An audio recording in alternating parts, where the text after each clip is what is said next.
I'll never forget the day I got slapped by a store manager in my husband's luxury department store. She had no idea I was the billionaire's wife who actually owned the entire chain. I was just wearing my comfortable clothes that day. What happened next will change how you see people forever. Before we jump back in, tell us where you're tuning in from, and if this story touches you, make sure you're subscribed, because tomorrow I've saved something extra special for you. Hey everyone, I'm Victoria, and today I'm sharing the most life-changing moment that ever happened to me. Before I dive into this incredible story, please hit that subscribe button and ring the notification bell, because trust me, you're going to want to hear every single detail of what unfolded that day. Let me take you back to that transformative Tuesday that shifted my entire perspective on life. My name is Victoria Sterling. I'm 27 years old, and my journey to becoming a billionaire's wife is nothing like the fairy tales you see in movies. 3 years ago, I was working double shifts at a small bookstore café, barely making enough to cover my rent in a cramped studio apartment that I shared with 2 roommates who were constantly behind on bills. My daily routine was exhausting but simple. Wake up at 5 in the morning, rush to my first job at the bookstore where I'd serve coffee and pastries to early commuters, then sprint across town to my second job at a tutoring center where I helped high school students with their math homework until late in the evening. Every penny I earned went toward paying off my college loans and keeping myself fed. Designer clothes were a distant dream, and luxury shopping was something I only saw in magazines. That's where I met Alexander Sterling, though I had no idea who he was at the time. He started coming into the bookstore cafe every Monday, Wednesday, and Friday around 7 in the morning. Always ordered the same thing, a large black coffee with 2 sugars and a chocolate croissant. What caught my attention wasn't his order, but his kindness. While most customers were rushed and barely acknowledged my existence, Alexander always made genuine conversation. He'd ask about the book I was reading during my breaks, remember details about my college courses that I'd mentioned weeks earlier, and genuinely seemed interested in my dreams of one day opening my own educational center for underprivileged kids. For 4 months, our interactions were limited to these brief morning conversations, but they became the highlight of my incredibly stressful days. Alexander never mentioned what he did for work, never wore flashy jewelry or expensive watches, and always dressed in simple button-down shirts and regular jeans. He drove an ordinary sedan that looked like it had seen better days, and he carried his laptop in a worn leather messenger bag that was clearly well used. Everything about him screamed normal, hard-working guy who probably had a regular office job somewhere downtown. When he finally gathered the courage to ask me out for dinner, I said yes because he made me laugh during our conversations and treated me like I mattered. Our first date was at a small Italian restaurant that served the most amazing homemade pasta I'd ever tasted. We talked for hours about books, dreams, travel destinations we hope to visit someday, and our shared passion for helping others succeed in life. It wasn't until our 4th date, when he picked me up in a car that probably cost more than most people make in several years, that I started to suspect Alexander wasn't just another regular guy struggling to make ends meet. The vehicle was sleek, elegant, and definitely not something you'd find in a typical car dealership. When I commented on it, he just smiled and said he'd borrowed it from a friend for the evening. The truth came out gradually over the following weeks. Alexander Sterling wasn't just some guy with a regular job. He was the Alexander Sterling, founder and CEO of Sterling Enterprises, a luxury retail empire that owned over 200 high-end stores across the country and was valued at more than $4 billion. The man I'd been serving coffee to every morning, the guy who always left generous tips and asked about my weekend plans, was one of the most successful entrepreneurs in the entire nation.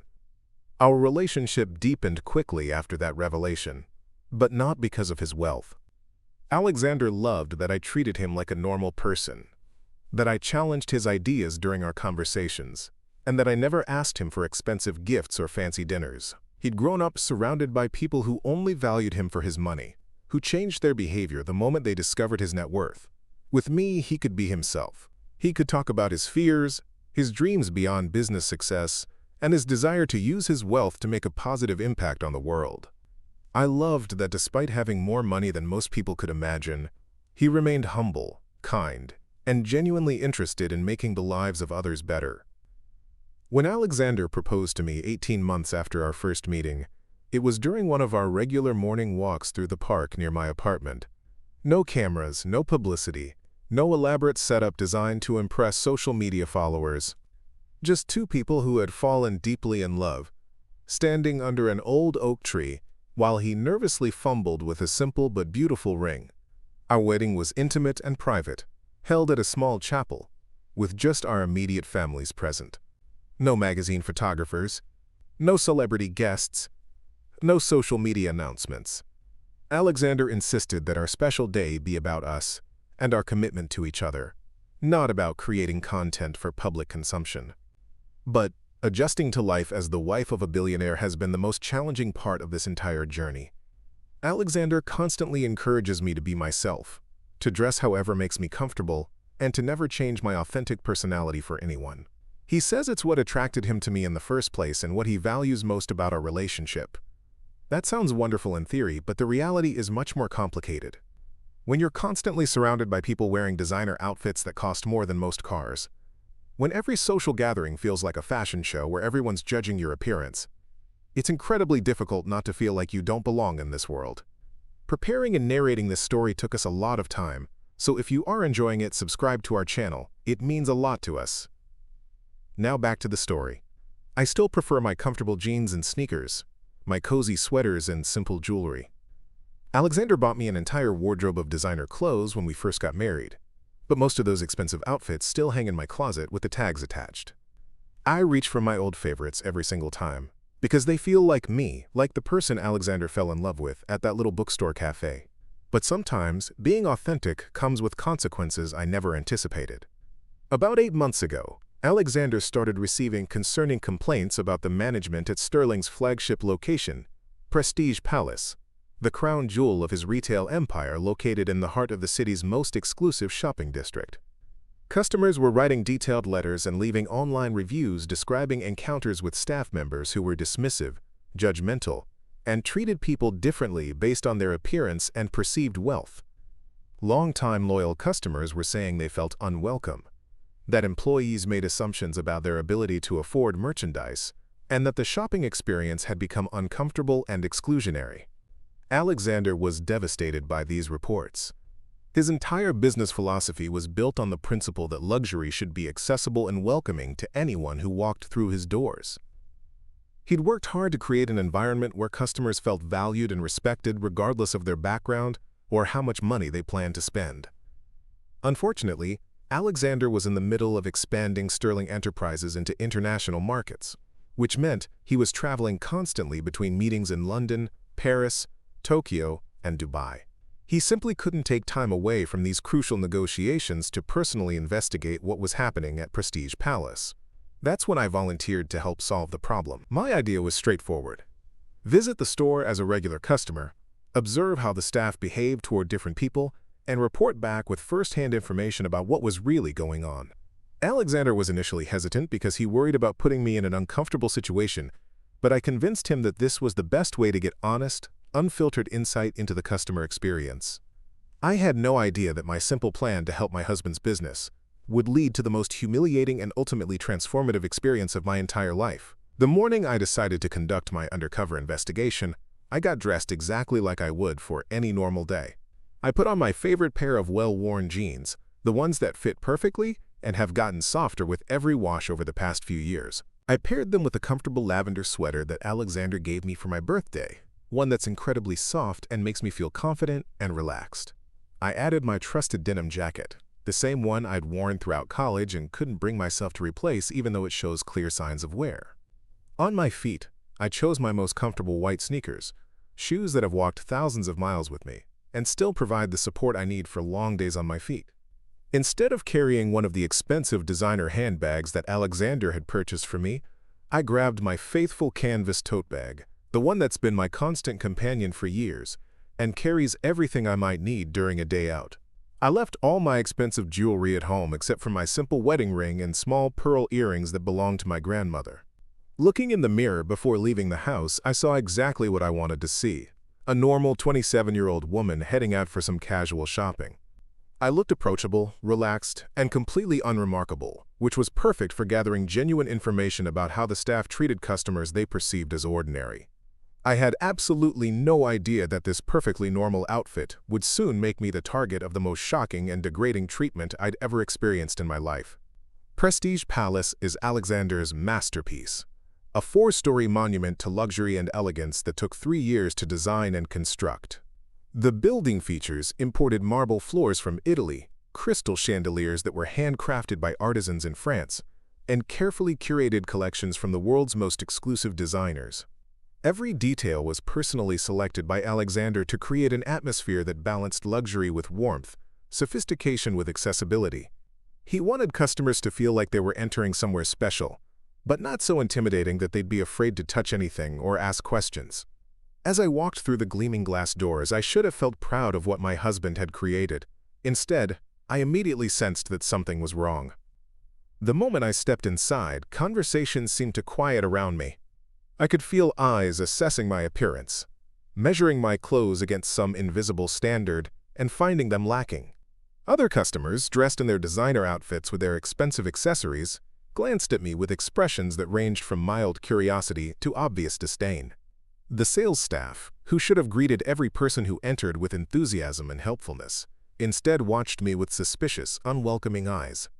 I tried to push past the uncomfortable feeling and focus on my mission, but it was impossible to ignore the judgment that seemed to hang in the air around me like a thick fog. I walked slowly through the main floor, admiring pieces that Alexander had personally selected during buying trips to fashion capitals around the world. There was a stunning emerald silk blouse that I remembered him being particularly excited about, and a collection of evening dresses that had taken months to source from exclusive ateliers in Milan. As I reached out to feel the fabric of a beautiful navy dress, a sharp voice behind me made me freeze in place. "Excuse me, are you looking for something you can actually afford?" I turned around to face a tall woman with perfectly styled platinum blonde hair who appeared to be in her mid-30s. She was dressed in an immaculate black business suit that probably cost more than most people spend on rent in several months. Her makeup was flawless, applied with professional precision, and she carried herself with the kind of aggressive confidence that comes from believing you have power over other people. Her name tag read Cassandra, store director, and the smile on her face was the most condescending expression I'd ever encountered. "Oh, hello," I said, forcing myself to sound friendly, despite the obvious sarcasm dripping from her greeting.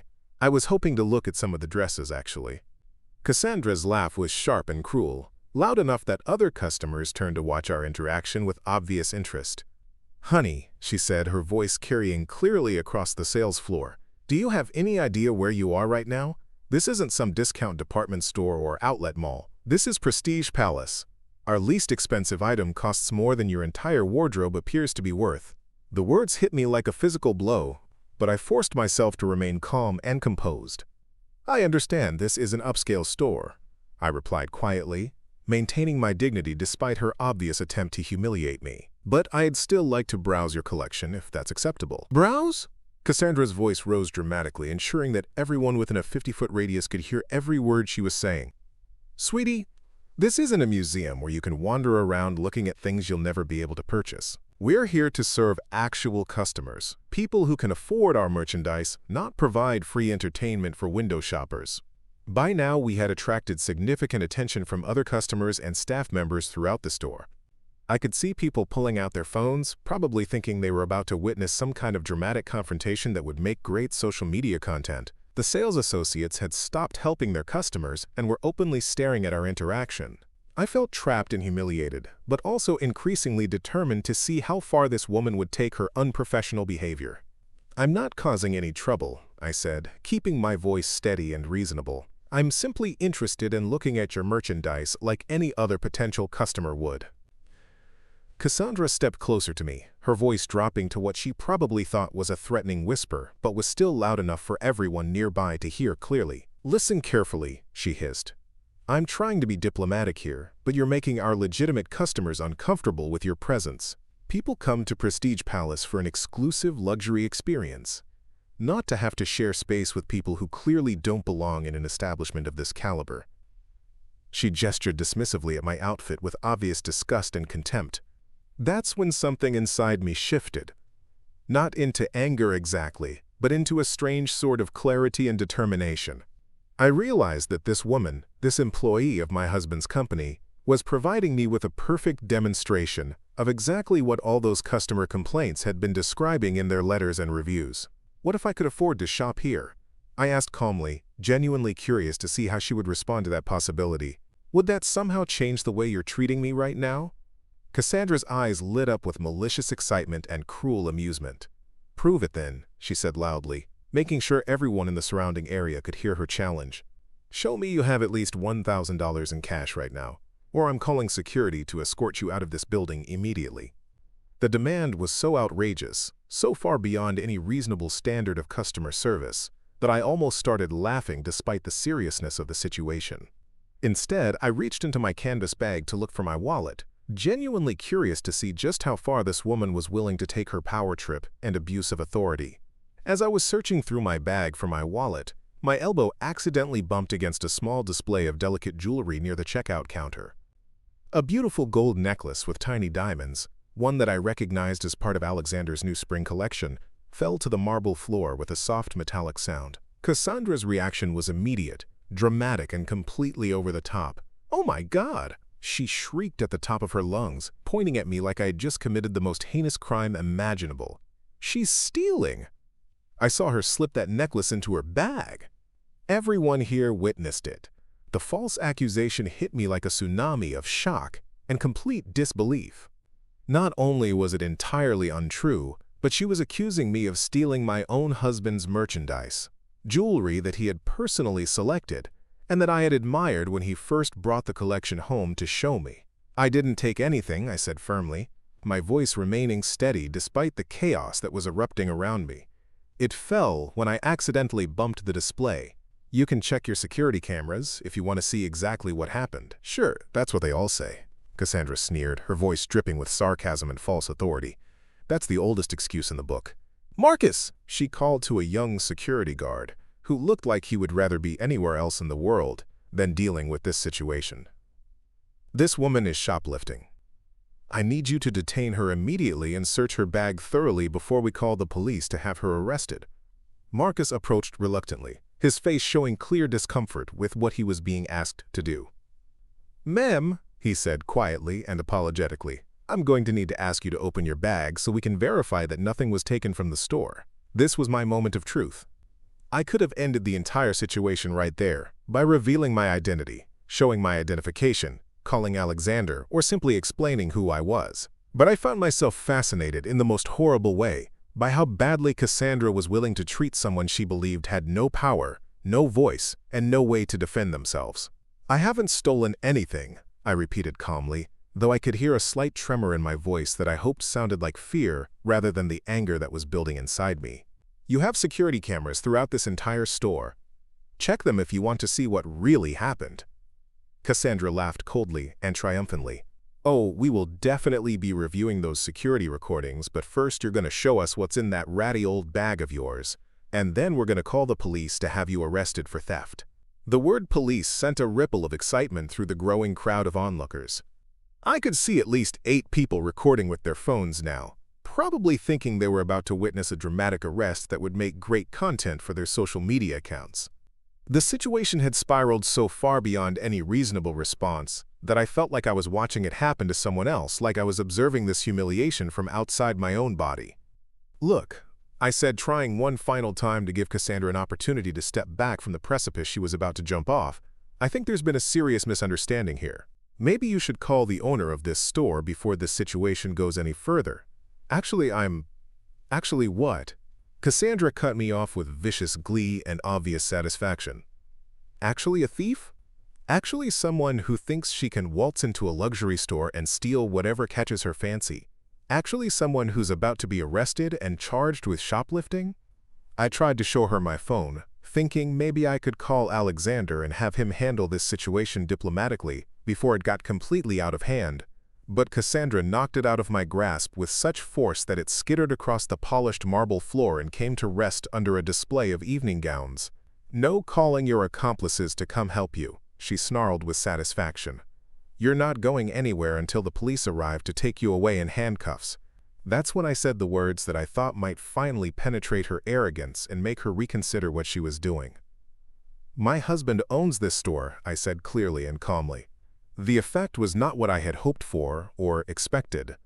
Instead of giving Cassandra pause, instead of making her think twice about her actions and behavior, it sent her into what I can only describe as a frenzy of cruel, mocking laughter that echoed throughout the entire first floor of the store. "Your husband?" she gasped between fits of hysterical laughter that seemed genuinely uncontrollable. "Your husband owns Prestige Palace? What does he do? Empty the garbage bins after closing time? Mop the floors when the store is closed? Maybe he's the janitor who cleans the bathrooms?" The crowd was thoroughly entertained by her performance. Some people were laughing, along with Cassandra's cruel mockery. Others looked uncomfortable but didn't speak up to intervene or defend me. The young security guard looked like he wanted to disappear entirely from the situation. And I stood there in my comfortable jeans and sneakers, being publicly humiliated and mocked in my own husband's store by his own employee, someone whose salary was paid by the company that Alexander had built from nothing into a multi-billion-dollar empire. "You know what?" Cassandra said, her voice rising to a pitch that could probably be heard throughout the entire building. "I've had absolutely enough of this pathetic little fantasy of yours. It's time for you to face reality and accept the consequences of your actions." That's when she did something that I never could have anticipated or prepared for. Without any warning, without giving anyone a chance to intervene or stop her, Cassandra drew back her hand and slapped me hard across the face with enough force that the sound echoed through the store like a gunshot. For a moment that felt like an eternity, everything went completely silent. The laughter stopped abruptly. The whispered conversations ceased entirely. Even the soft background music seemed to pause in shock. Everyone just stared in complete disbelief at what had just happened right in front of them. My face burned where her hand had connected with my cheek, but the physical pain was nothing compared to the emotional trauma of being assaulted in front of all these people. In front of customers who had their phones out recording every moment of my humiliation. But more than hurt or embarrassed, I felt something else rising within me. A strange sort of calm determination, a clarity of purpose that I had never experienced before in my life. I walked over to where my phone had skittered across the floor and picked it up carefully, my hands surprisingly steady. Cassandra was saying something about how I deserved what happened, and how I should learn to know my place in the world, but I wasn't really listening to her anymore. I was focused entirely on my phone, scrolling through my contacts to find the number I needed most. "Hi, Alexander," I said when he answered on the second ring, my voice perfectly calm and controlled despite everything that had just happened. "I'm at Prestige Palace right now. You need to come here immediately and bring your security team with you. There's been a serious incident that requires your personal attention." Cassandra, who had been basking in the approval and entertainment of some of the watching customers, suddenly focused entirely on my phone conversation with laser-like intensity. "What are you doing?" she demanded with growing uncertainty. "Who exactly are you calling right now?" I ignored her completely and made a second call. "This is Mrs. Victoria Sterling," I said clearly to Alexander's head of corporate security. "I need you at the Prestige Palace location immediately. There's been an assault that requires immediate intervention and documentation."